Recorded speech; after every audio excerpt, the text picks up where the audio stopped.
Let's fucking go.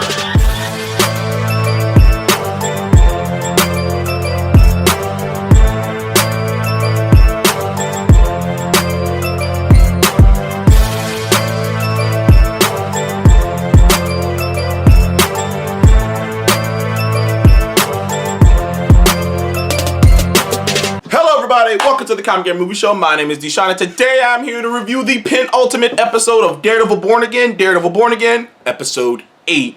Now, excuse me. Daredevil Born Again, as I've gone over many times before, was an interesting show in that partway through the production of it, or most of the way through the production of it, Kevin Feige decided to change up the script.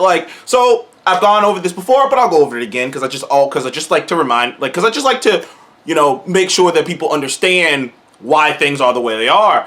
Midway through the production of Daredevil Born Again, Kevin Feige, some people don't know this, some people don't. Kevin Feige Bob Chapek had taken away a lot of power from both the CEOs at Marvel, Disney Animation, Pixar, Star Wars. All the CEOs and creatives had a lot of power taken away from them. There's an argument to be made that Chapek kind of is why things are the way they are. But regardless of which, Feige, Bob Iger came back, took back over, became the CEO, and Feige got more of his power back. As many people know, Bob Iger holds Kevin Feige in very high regard. So he gave Kevin Feige's power back. Kevin Feige started to look at the production of Daredevil Born Again. He did not like the direction he was going, so he decided to fire the entire crew who was working on it, behind the scene crew working on it, bring on a new crew that included a couple members who worked on the Netflix series, and align the show more with the Netflix series. So now the show, instead of being a soft reboot, is more like a spiritual sequel. It's like a sequel series to the Daredevil Netflix show. Not a season 4 of Daredevil, the Netflix show, but a spiritual sequel to those shows. As obviously it's a little bit more able to be in that universe because it doesn't look the same. But I digress. And the crew really only got to work on the first episode, redoing the first episode. I believe they worked on one other episode, but these last 2 episodes are completely original episodes. Because some of the episodes, and you can kind of tell some of them, like the bank heist episode and the courtroom, the White Tiger court episode. Some of the episodes, even the last week's episode 7, you could tell were filmed with a different idea and a different direction in mind. Because the reason that Muse was killed off so easily is because they had to. Right? You gotta remember, the original idea for Daredevil Born Again was supposed to be like a 20-episode season. It's gonna be like old TV. You know how old TV had 20 or 18 episodes per season? It was gonna be something along those lines. So this was gonna be a much longer story. But when they decided to go back and rewrite it and do different things and change it up, the Muse character and what that character served to the story became obsolete. It became one of those things where it no longer fit the original story, but they had already filmed all this stuff. They had already did all these things. They already introduced the character. The character served a narrative purpose, so they just got it out of the way. I actually think, and I could be wrong, and they could still do it, that when Muse is supposed to come back from the dead. I actually don't think Muse is supposed to die. I think Muse is supposed to come back, but once they went back, rewrote it, and decided to go in a different direction, they decided to we're going to just keep that death final and just not touch upon it, and we're not going to go back to that. But I digress. These next 2 episodes, episode 8 and episode 9, are completely original episodes created by the new team, and it is all going in the direction that's setting up season 2. That being said, episode 8 was great. Episode 8 was great because, first of all, you can tell it was directed very differently than the last few episodes. It was more stylized. They were playing with more colors. They were playing with more with the music. Just the way it was shot, the way it felt more in line with. It felt like you know what episode 8 felt like? Episode 8 felt like Daredevil, the Netflix Daredevil, with a much higher budget and style to it. Because one of the things I've pointed out many times before is the lighting and how that's kind of off-putting. If you go back and watch the original Daredevil and you see the lighting of it, and then you see the lighting of this one, it throws you off. It's so much cleaner. It's so much brighter. There's obviously a lot more money being put into it, because when you have a low budget, you kind of choose, and you do something like this, you kind of choose to play up the darkness of it all, whereas this isn't. This does have light in it. Even in this darker sequences, it's still very brightly lit.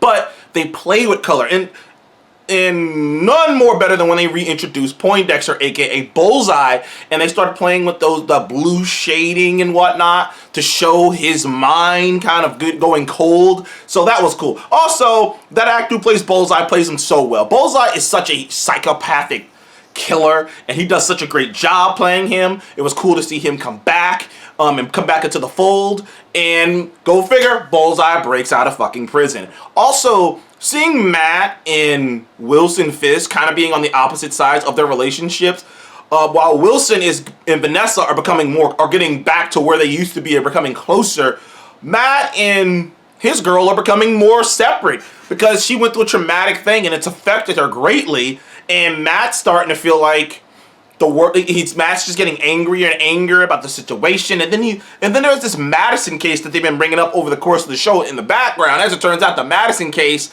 is really just there to serve the point that Matt has sold out, basically. He had become a guy who was just doing it for the money. He was sure, he would still do a good thing, but like, he's not that guy anymore. He's not the dude in the small little building trying to defend the little guy. Like, he's defending all guys, but like, he feels like all this is he's above all of this. And it's kind of cool to see, well, not cool, but it's interesting to see him really realize that the way he's been going about serving justice, the building, the house, the big office, it's not moving him anymore. He wants to be more direct in the way he establishes justice. And what happened with Muse, and now he's seeing Wilson Fisk do bullshit. Now he's discovering that Wilson Fisk knows his fucking girlfriend, and is clear, and it is made abundantly clear that Fisk does know that is his girlfriend, and he is intentional, and he didn't select her for no reason at all. Also, I feel so bad for Adam. My gosh, you want to say a character that I felt so bad for the entire time? I'm like, dude, he didn't do anything. He didn't know this woman was married. He's like, because the way she talks about him, he's an artist. She met him, he's an artist. He's probably thinking, oh, this beautiful woman I'm selling my art to. Oh, she's complimenting me. Oh, she's flirting with me. Oh, I mean, all right.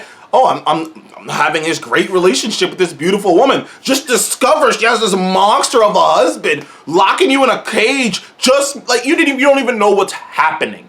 And then she guns you down to solidify their love for one another. Also, it is also confirmed that Vanessa is the one who put the hit out on Foggy Nelson. Yes, it wasn't Wilson Fisk. He really did keep his promise. Vanessa is the one who put the hit out. So you have to imagine Matt has a lot of anger towards her, towards her directly. Now, the only problem with the end of the show is you kind of know how it's going to go down, because you know he's not going to beat the Kingpin, because they got a season 2 coming up. Season 2 looks like they're taking, the whole task force is taking it up a level. So he's not even going to discredit the task force. So however this is going to end, it is not going to end on a note that's going to make things look better for Daredevil. It is going to end on a wild fucking note. I'm excited for it. But this episode was fun. This episode was great. There was no big over-the-top action sequence, but it was cool seeing Wilson Fisk in his white suit. It was cool seeing him own the room. He had his awesome interest.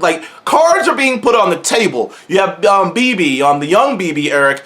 You kind of wonder what she was about, but now you realize, no, she does know that he's probably the man responsible for her uncle's death. And she's just trying to play him. She's like, I have to do this. It's like, I have to do this to get close to the king. It's like, do I have to do all this terrible stuff? I have to put all this bullshit propaganda out so that I get on his good side, so that he lets me get close enough to find out to find something that actually hurt him. You got the chief of the commissioner of the police finally starting to be like, I can't take this shit anymore.